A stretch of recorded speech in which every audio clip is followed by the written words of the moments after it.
আজকে দুটা বিষয়ের উপরে দীর্ঘ আলোচনা হয়েছে। প্রথমে আমাদের রাষ্ট্রীয় মূলনীতির ব্যাপারে আলোচনা হয়েছে। সেখানে চারটি বিষয়কে সন্নিবেশিত করা হয়েছিল: সাম্য, মানবাধিকার, গণতন্ত্র, ধর্মীয় স্বাধীনতা ইত্যাদি। এটাতে কমিউনিস্ট পার্টি এবং কয়েকটি বাম দল ছাড়া আর সকলেই ঐকমত্য পোষণ করেছে। পঞ্চম সংশোধনী যেটি আছে আমরা বলেছি সেটা থাকবে। পঞ্চদশ সংশোধনী যেটা আওয়ামী লীগ করে সেটা বাতিল হয়ে যাবে এবং তার সাথে নতুন যে কয়েকটি শব্দ এটা সংযোজিত হবে। তো এই বিষয়ে আমরা অধিকাংশই একমত।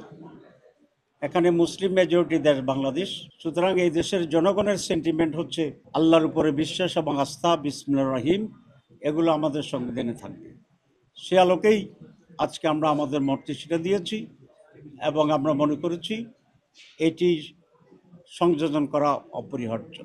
চূড়ান্ত সিদ্ধান্ত না হলেও হাউজের মত এর পক্ষে আছে। চূড়ান্তভাবে আরেকটি ড্রাফট তারা করবেন কমিশন এবং তখনই এটির উপরে পূর্ণাঙ্গ আলোচনা হবে। আবার আমরা পরবর্তী যে এজেন্ডা, সে এজেন্ডা ছিল আমাদের এনসিসির যে বিষয় সেটি।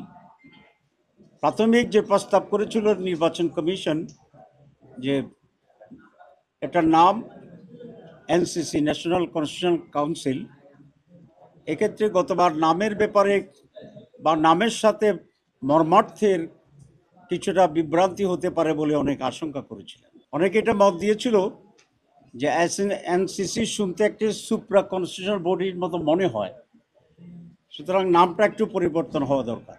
তো সেই হিসাবে আজকে কমিশন সংশোধিত একটা নাম দিয়েছে, সাংবিধানিক এবং সংবিধিবদ্ধকরণ সংস্থাগুলোর নিয়োগ সংস্থা, নিয়োগ কমিটি, নিয়োগ অথরিটি। এটা নিয়ে আজকে আলোচনা হয়েছে যে বাংলাদেশে যে সমস্ত সাংবিধানিক কমিটিগুলো আছে, যেমন ইলেকশন কমিশন আছে, পাবলিক সার্ভিস কমিশন আছে, দুদক আছে এবং আপনার পাবলিক অ্যাকাউন্টসের যারা আছে সেই সমস্ত কমিশন আছে, এই সব কিছুর জন্য একটা সিনক্রোনাইজ বডি থাকবে। কেউ কেউ বলেছেন এটা প্রধানমন্ত্রীর ক্ষমতা খর্ব করা হবে। আসলে বিষয়টি এরকম নয়, কারণ এই সমস্ত সংস্থার নিয়োগ আগেও কোনো প্রধানমন্ত্রীর মাধ্যমে হতো না। এটার জন্য একটা সার্চ কমিটি করা হইতো, সেই সার্চ কমিটির মধ্যে এগুলো নিয়োগ হইতো। আগে ভিন্ন ভিন্ন সার্চ কমিটি ছিল এক একটি জন্য। বর্তমান প্রস্তাবে অনেক সার্চ কমিটি না করেই একটা সেন্ট্রাল বডির প্রস্তাবনা করা হয়েছে যেগুলো এসব নিয়োগগুলোকে দেখবেন এবং ফাইনালাইজ করবেন।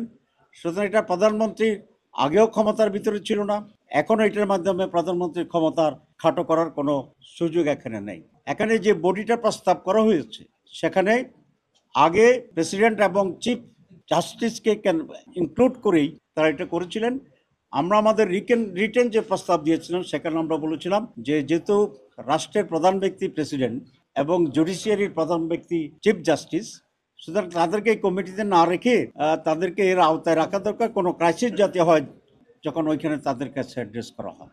পরবর্তীতেও আমাদের ঐকমত্য কমিশন সেটাকে চেঞ্জ করে দিয়েছে, নাম চেঞ্জ করছে এবং সেটাও চেঞ্জ করে বর্তমান ফরমেশন হচ্ছে প্রধানমন্ত্রী, বিরোধী দলীয় নেতা বা নেত্রী যিনি থাকবেন, বিরোধী দলের বাইরে যে সমস্ত দল থাকবে পার্লামেন্টে তাদের সকলের কাছ থেকে একজন স্পিকার, ডেপুটি স্পিকার এবং প্রধান বিচারপতির প্রতিনিধি হিসাবে একজন সুপ্রিম কোর্টের বিচারপতি, আর প্রেসিডেন্টের বা রাষ্ট্রপতির পক্ষ থেকে একজন প্রতিনিধি।